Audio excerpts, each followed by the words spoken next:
Hi, welcome to today's video. My name is Paul. So this video, as you can see, is a soft pastel landscape or sketch.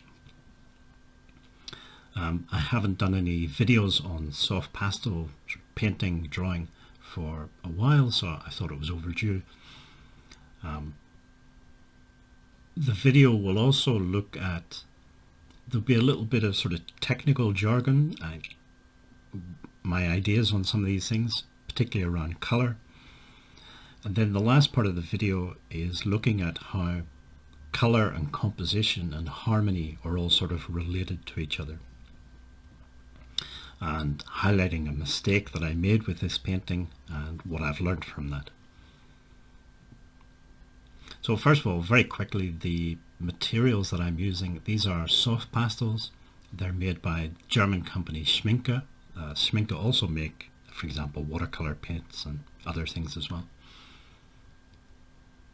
The Schmincke Pastels, they're my favorite soft pastel. They have a very kind of buttery texture. They're a lot of fun to work with. Great for making different kinds of marks and things. The paper I'm using isn't a pastel paper, it's just a sketchbook that I had. As you can see, it's a toned paper, it's a greyish paper. You can use sketchbook paper with soft pastels. The only problem is, because they're not coated or treated in any way, the tooth of the paper fills up with the pastel dust very quickly.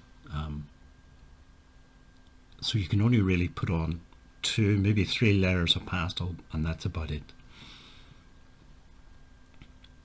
But still, for sort of quick sketches, simple paintings and things, it's fine. I should say also, these Schmincke Pastels that I use, I bought these when I lived in Japan, which was more than 15 years ago. So the pastels are not new, they're quite old. I've had them for a long time. If you store the pastels in airtight containers, away from damp and humidity and things, they're fine, they'll last a long time. Like I say, these are at least 15, some of them probably closer to 20 years old. They'll probably outlast me. So onto these sort of technical things, these technical ideas about color. And there's 4 phrases that I wanted to look at. You have local color, perceptual color, optical color, and arbitrary color. So what do they all mean? Local color, the way I think of it is, if you ask a child, what color is the sky? They'll probably say blue. What color is the grass? It's green.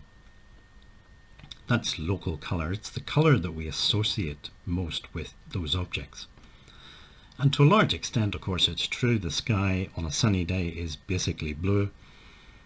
The grass is basically green.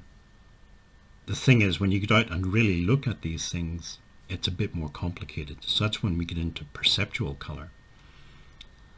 Yes, the sky is blue if you look straight up, but as you look more towards the horizon, if you have a clear view to the horizon, you'll notice that it's not as vivid a blue. It starts to fade and it turns almost like a milky white towards the horizon. The painter Monet was fascinated with perceptual color, and he made series of paintings. For example, he went out in the fields and painted haystacks at different times of the day just to capture this sort of changing perceptual color. Perceptual color is based on not only the way we perceive the color, but also things like shade and shadow, the angle of the sun as the sun rises and sets. All of these things can change how we perceive the color. The next one then is optical color. Again, if you go back to the sort of Impressionist period, towards the end of that Impressionist period, towards the end of the 19th century, there's a group of young artists, for example, Seurat, who were very interested in this idea of optical color.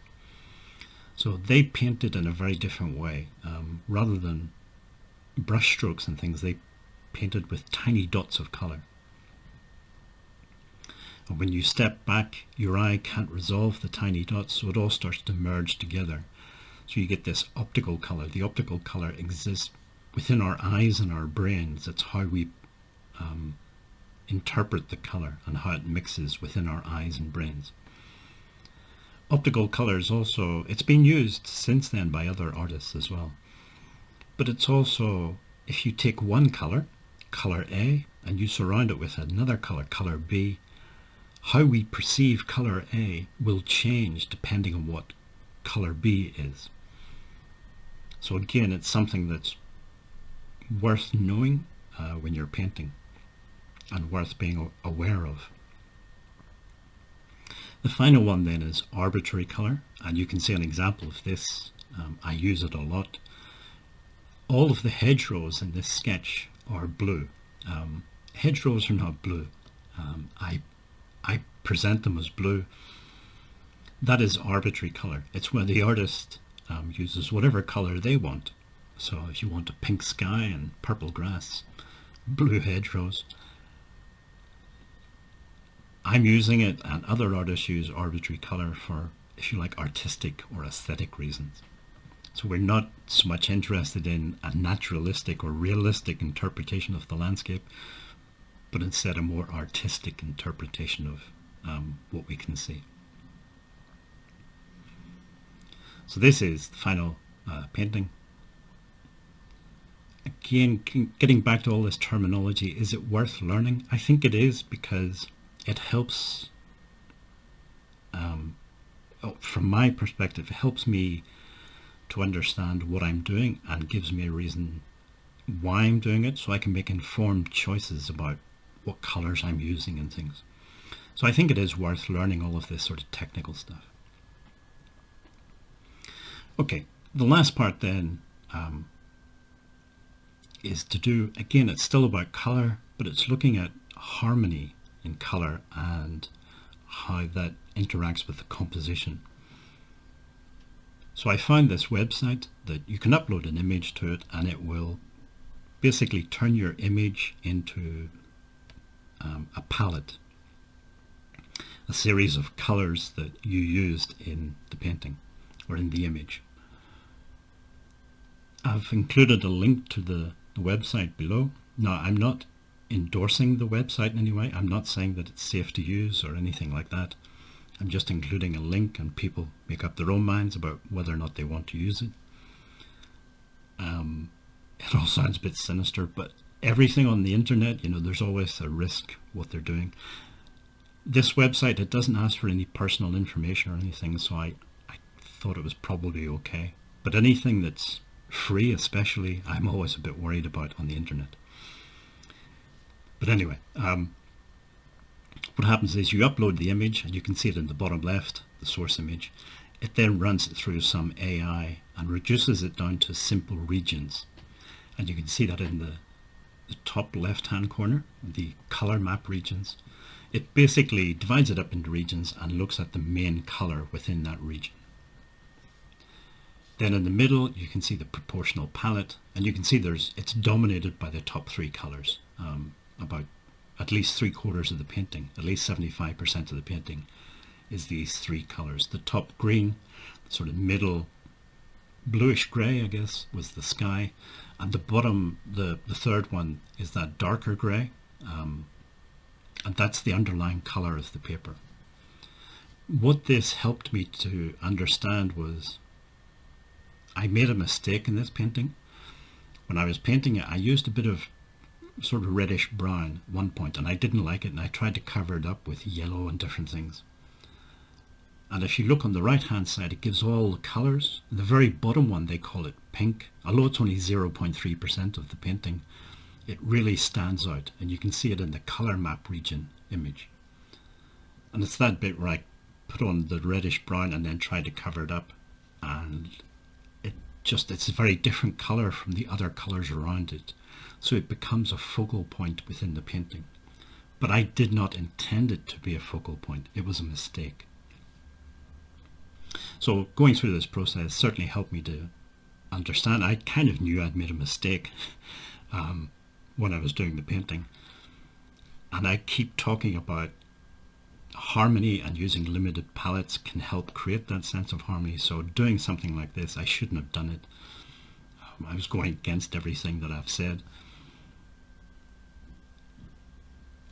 But, you know, we can all learn from mistakes. But yeah, it does show, in addition to showing my mistake, it also shows the idea of having a limited palette. So 3 or 4 colors that dominate the painting. It creates this sort of harmony